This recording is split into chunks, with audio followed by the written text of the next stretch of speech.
Fox Hunt by Rebecca Buchanan.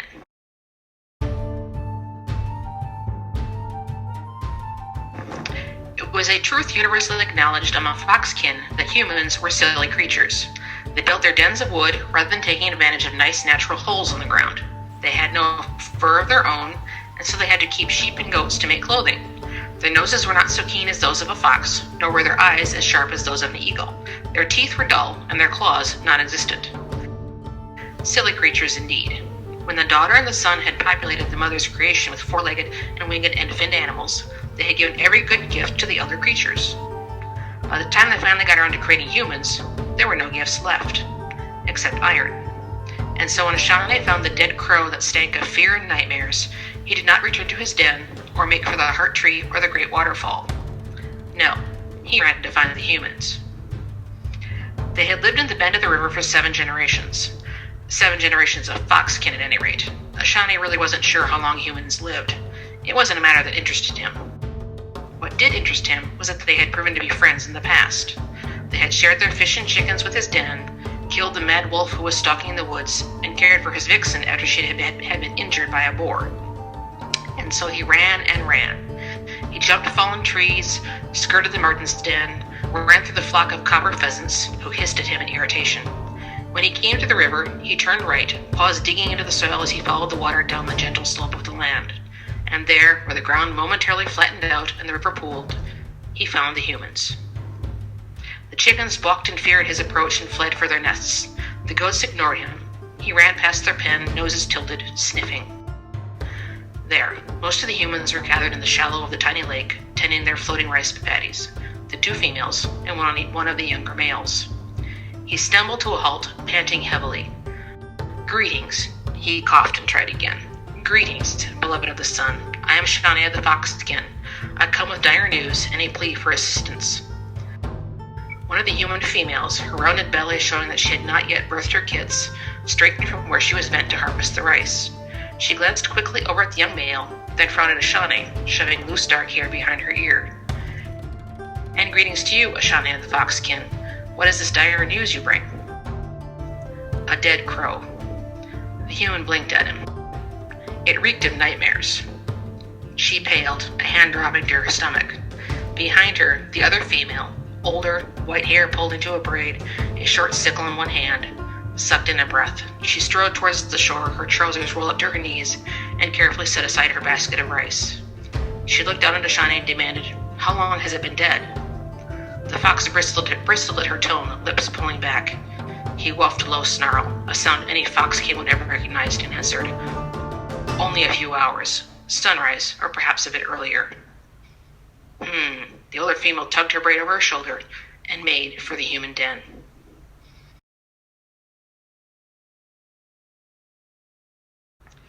It started out as me trying to reverse the term fox hunt, because when you think of that, you think of fox hunts they have in Britain.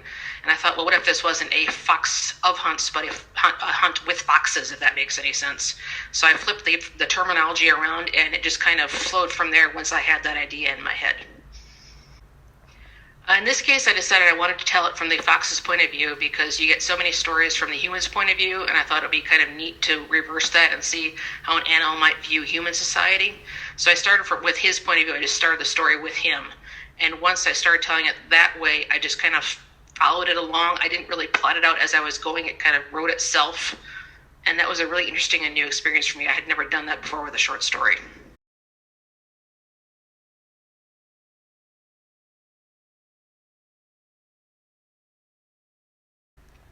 I would say yes. I've been writing for as long as I can remember. I'm sure I have handwritten stories from when I was in elementary school stored away in a trunk someplace. I've been writing for a long time. And the first stories I wrote were definitely very simplistic. It was a good guy and a bad guy, and there was a fight, and the good guy won, and the good guy was usually a princess, of course.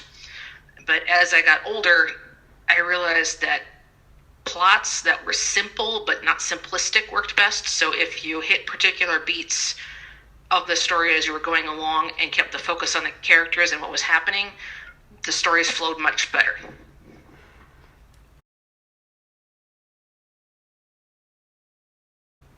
In terms of movies, I would probably have to say The Never-Ending Story. That was probably one of my favorite movies in terms of plot development because it's let's see, how do I explain this? You've got this focus on what seems to be this really ordinary kid, so the person who was watching the movie could really relate to this one kid stuck up on the attic reading this book, and at the same time, all this really cool fantasy stuff is going on, and the tension and the emotion just keeps building and building over the course of the story, and you've got the world ending, and of course that horrible scene with the horse dying in the swamp, and then you get to the end, and it's this ordinary kid who ends up saving the day.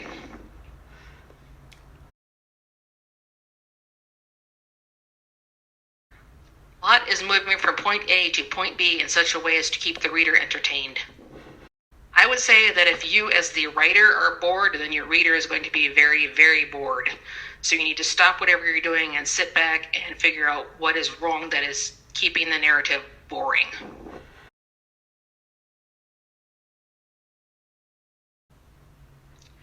Hmm, 2 or 3 years, at least in the wild.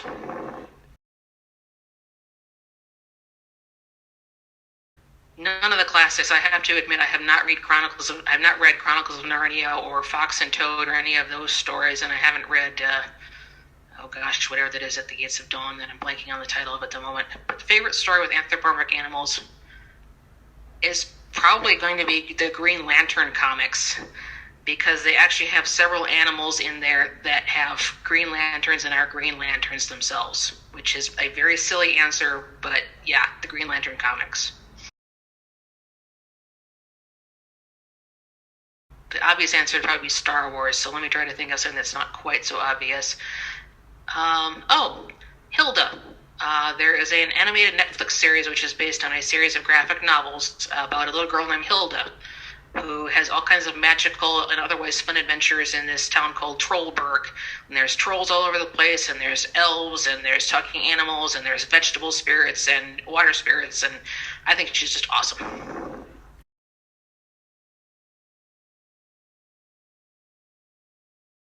I would probably want to talk to a whale, and after apologizing to the whale, I would ask it what it's like to live so long and travel so far over the earth, and what it's seen and what it's experienced and what it's like living in the ocean.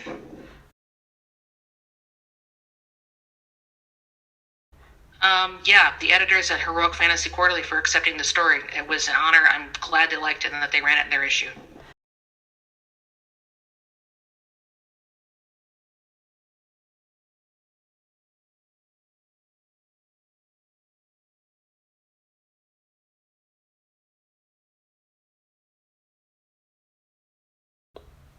Once I had that prologue section done with the fox figuring he had to go to the humans to find the iron, I knew the iron was the key to killing off the monsters or at least stopping them. So I knew that was my end point. I just needed to figure out how to get there. And I knew I had to do it in like jumps and starts. There had to be an action sequence and then a down and then another action sequence and then a down and then the big showdown at the end.